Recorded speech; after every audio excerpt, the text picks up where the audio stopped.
kelompok 2 dengan anggota yang pertama yaitu Valia Nabila Dewi dengan NIM 2105365, yang kedua saya sendiri Pirata Dona dengan NIM 2105367, dan yang ketiga Yuni Hersdawati dengan NIM 2105345.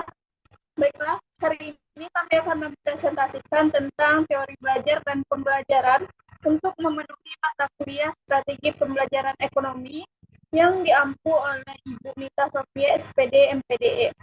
Baiklah, pembahasan materi kami pada hari ini yaitu teori belajar dan pembelajaran, yang mana materinya itu tentang behaviorisme dan kognitivisme konstruktivisme. Baiklah, untuk materi yang pertama akan saya bacakan sendiri, yaitu tentang behaviorisme.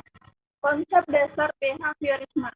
Teori behaviorisme adalah sebuah teori yang dicetuskan oleh Gardner dan Berliner tentang perubahan tingkah laku sebagai hasil dari pengalaman. Teori ini lalu berkembang menjadi aliran psikologi belajar yang berpengaruh terhadap arah pengembangan teori dan praktik pendidikan dan pembelajaran yang dikenal sebagai aliran behavioristik. Aliran ini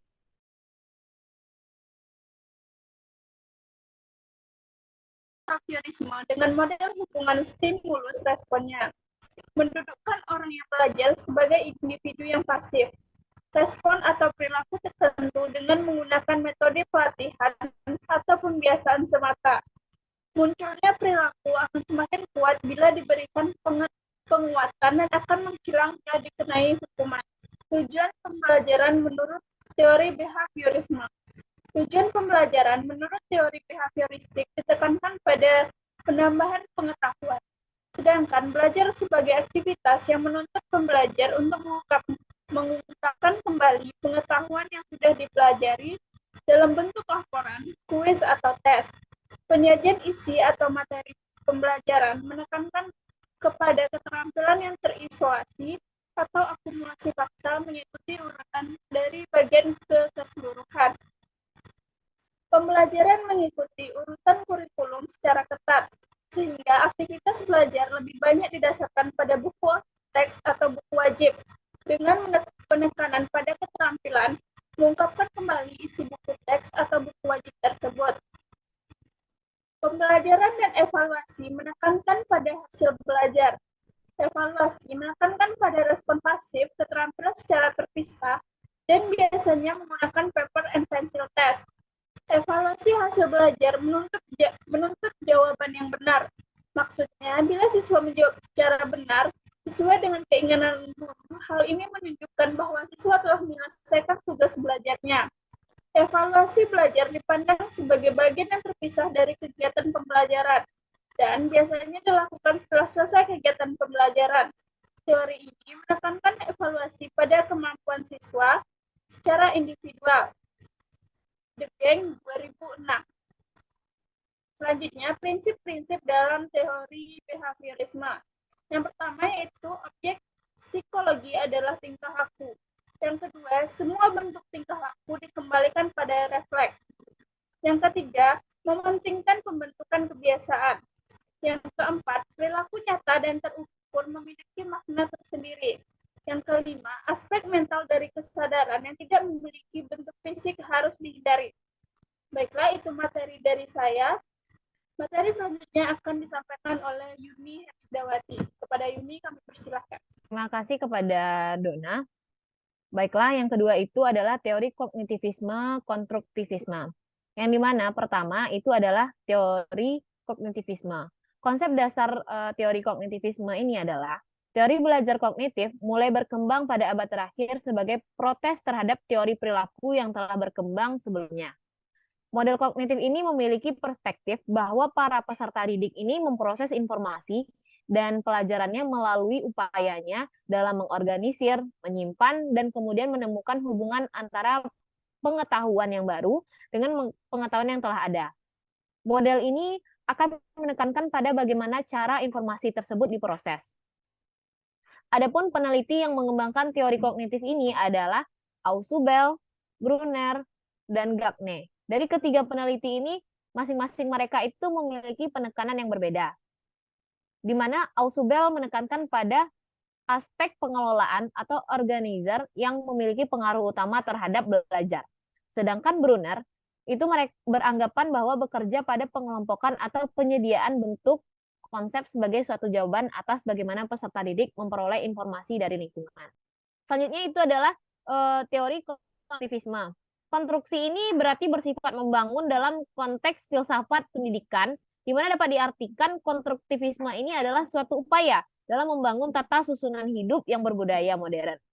Konstruktivisme merupakan landasan berpikir secara filosofi pembelajaran konseptual, yaitu bahwa pengetahuan dibangun oleh manusia sedikit demi sedikit yang hasilnya diperluas melalui konteks yang terbatas. Dengan teori konstruktivisme, siswa dapat berpikir untuk menyelesaikan masalah, mencari ide, dan membuat keputusan.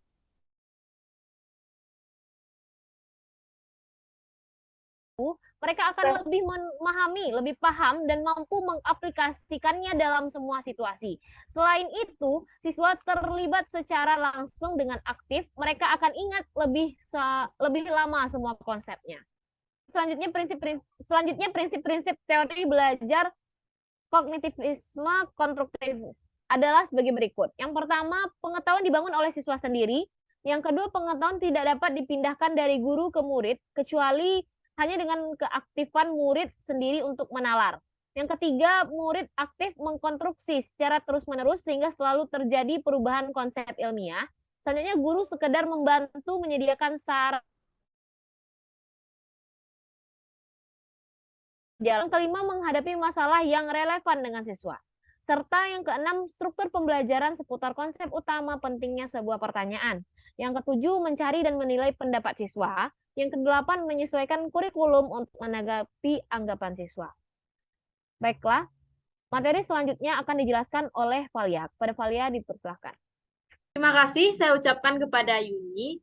Selanjutnya yaitu, menurut kaum konstruktivis, belajar merupakan proses aktif, siswa mengkonstruksi pengetahuan. Proses tersebut dicirikan oleh beberapa hal sebagai berikut. Yang pertama yaitu belajar berarti membentuk makna. Makna di sini diciptakan siswa dari apa yang mereka lihat, dengar, rasakan, dan alami. Konstruksi makna ini dipengaruhi oleh pengertian yang telah ia punyai. Selanjutnya yaitu konstruksi makna merupakan suatu proses yang berlangsung terus-menerus seumur hidup.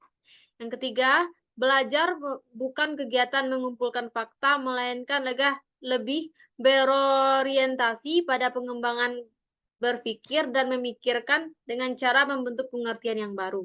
Belajar bukanlah hasil dari perkembangan, melainkan perkembangan itu sendiri. Yang keempat yaitu proses belajar yang sebenarnya terjadi pada waktu skemata seorang dalam keraguan yang merangsang pemikiran lebih lanjut. Yang kelima yaitu hasil lebih dipengaruhi oleh pengalaman belajar dengan dunia fisik yang di lingkungan siswa. Yang keenam, hasil belajar siswa tergantung pada apa yang dia ketahui. Selanjutnya yaitu karakteristik teori belajar kognitif instruktivisme. Yang pertama yaitu belajar adalah proses mental bukan behavioral. Yang kedua, siswa aktif sebagai penyalur. Yang ketiga, siswa belajar secara individu dengan pola deduktif dan induktif. Yang keempat yaitu intrinsic motivation sehingga tidak perlu stimulus. Yang kelima yaitu siswa sebagai pelaku untuk menuntun penemuan. Yang keenam, guru memfasilitasi terjadinya proses insight. Terakhir yaitu tujuan penerapan teori kognitivisme instruktivisme. Yang pertama yaitu untuk membentuk siswa dalam memahami isi dari materi pembelajaran. Yang kedua, untuk mengasah kemampuan siswa untuk selalu bertanya dan mencari solusi atas pertanyaannya. Yang ketiga, untuk meningkatkan pemahaman siswa terhadap suatu konsep secara komprehensif. Yang keempat, yaitu untuk mendorong siswa untuk menjadi pemikir aktif. Sekian dari saya, terima kasih. Baiklah, sekian presentasi dari kelompok kami. Bila ada kesalahan, kami mohon maaf. Wabillahi taufiq wal hidayah. Wassalamualaikum warahmatullahi wabarakatuh.